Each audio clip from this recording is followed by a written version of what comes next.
Génération sacrifiée que nous sommes, disais-tu. Sacrifié, tu l'as été. Tu t'es jeté dans la bataille.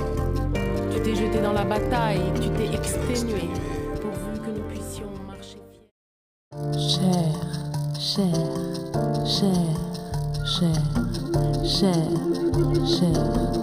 Cher Anta Diop. Un mot seulement sur les savants qui ont été en Égypte pour s'initier. Le premier en date, c'est bien sûr c'est Thalès. Au VIe siècle avant Jésus-Christ, Thalès est allé en Égypte. Lorsqu'on parle de Thalès qui fait des arpentages, n'est-ce pas, et des mesures devant la grande pyramide, c'est vraiment une idée grotesque. Il faut ignorer presque tout de la civilisation égyptienne pour pouvoir soutenir des légendes de ce genre. Mais ce qui est sûr, c'est que Thalès est allé en Égypte et qu'il s'est initié, n'est-ce pas, à la science égyptienne. Et à cette époque-là, la Grèce était à l'état fruste. Il ne faut pas l'oublier. La science égyptienne est née, justement, sous la protection de l'État. Elle s'est développée au service de l'État parce qu'elle était indispensable pour la maîtrise de la nature dans la vallée du Nil. Donc la science était une tradition africaine, égyptienne. Par contre, toute la tradition grecque s'opposait à l'innovation, il ne faut pas l'oublier. Pythagore, Socrate est mort en buvant la ciguë, et vous savez qu'on l'avait soupçonné tout simplement de s'écarter de la morale de la cité et d'adopter donc des idées universalistes qui risquaient de saper les bases institutionnelles de la cité grecque. La Grèce, même celle de Platon, n'a jamais dépassé le cadre d'une cité.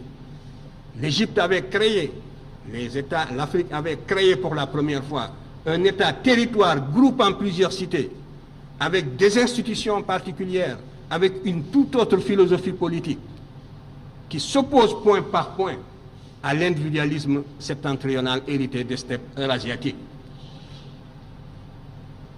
Donc, c'est Thalès qui va d'abord en Égypte, qui s'instruit de la mathématique égyptienne et qui a introduit la géométrie en Grèce.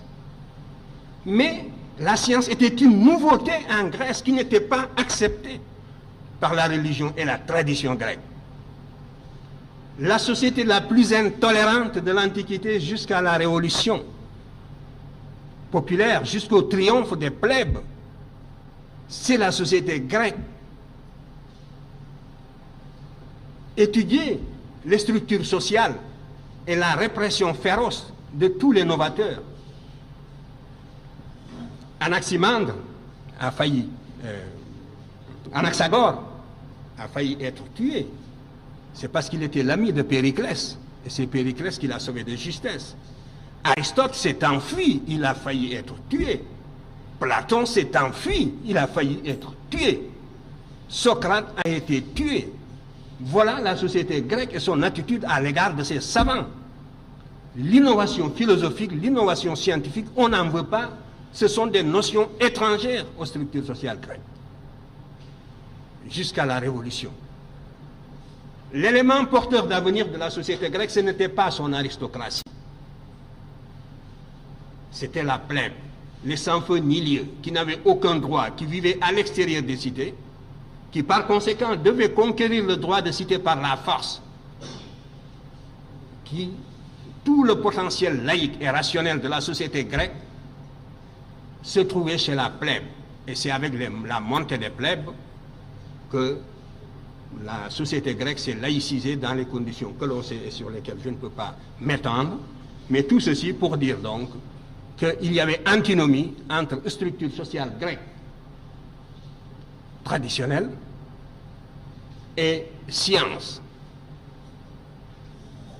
ou philosophie. Par contre, la science et la philosophie, c'est en Égypte qu'elles fleurissaient, et en particulier la science. Et c'est en Égypte qu'il fallait aller la chercher. C'est la raison pour laquelle donc Thalès y est allé. Il a introduit la géométrie en Grèce à son retour. C'est ce que nous enseignent tous ces biographes. Et quand Pythagore est allé s'instruire auprès de Thalès, Thalès lui a enseigné tout ce qu'il avait appris en Égypte et lui a conseillé d'aller à son tour en Égypte. Pythagore s'était fait recommander du tyran de Samos à l'époque et il est venu, c'était sous Amasis, le pharaon d'Égypte, qu'il a envoyé à Thèbes, à Héliopolis d'abord, et les prêtres d'Héliopolis lui ont dit qu'ils ne sont pas versés dans les sciences, il faut aller à Memphis. Il va à Memphis, les prêtres de Memphis le renvoient à Thèbes. Vous voyez, l'Égyptien n'était pas chaud pour divulguer la science. Il y avait plusieurs niveaux d'initiation.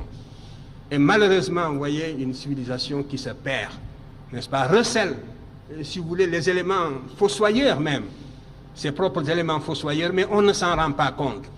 Et cet esprit initiatique a perdu l'Égypte parce que l'Égypte était une civilisation élitiste. Alors Pythagore va à Thèbes pour se faire initier, et là aussi, on ne le reçoit pas, on le renvoie, on lui fait faire des travaux rébarbatifs qui ne servent à rien, de creuser des trous, voilà. Et puis après, on lui dit de l'emblayer. Et il s'est prêté de bonne grâce à toutes ces brimades. Et finalement, les prêtres égyptiens l'ont pris en sympathie et ont décidé de l'initier. Voilà donc comment Pythagore a fini par vaincre la résistance égyptienne. Et ils l'ont rasé. Donc il y a tout un rituel auquel il s'est soumis.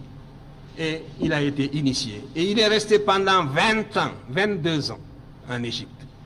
On ne reste pas dans un pays pendant 22 ans pour apprendre des recettes. Donc, le théorème dit de Pythagore, l'Égyptien le connaissait, c'est un des problèmes, c'est le problème numéro 6 du papyrus de Moscou. Je n'ai pas le temps de m'étendre sur tout cela. Dans la duplication du carré, il fallait absolument aboutir également au théorème, justement, de Pythagore. Et les Égyptiens ont défini une longueur qui permet de construire un carré double et qui est égal à A racine de 2, le nombre irrationnel. Par conséquent, le double, la définition d'une longueur qui s'appelle le double Riemann et qui consiste précisément à réaliser la duplication du carré, cette seule définition d'une longueur dans la géométrie égyptienne, impliquant la connaissance à la fois de du côté et multipliée par racine de 2 pour avoir précisément la diagonale qui donne le côté du carré double, montre à n'en pas douter que l'Égyptien connaissait ce théorème et qu'il le démontrait sans chiffres, effectivement, et tant d'autres choses. Et par voie de conséquence aussi, les nombres irrationnels que l'on a attribués à Pythagore. Ainsi donc, c'est comme ça que Pythagore est resté si longtemps en Égypte pour s'instruire.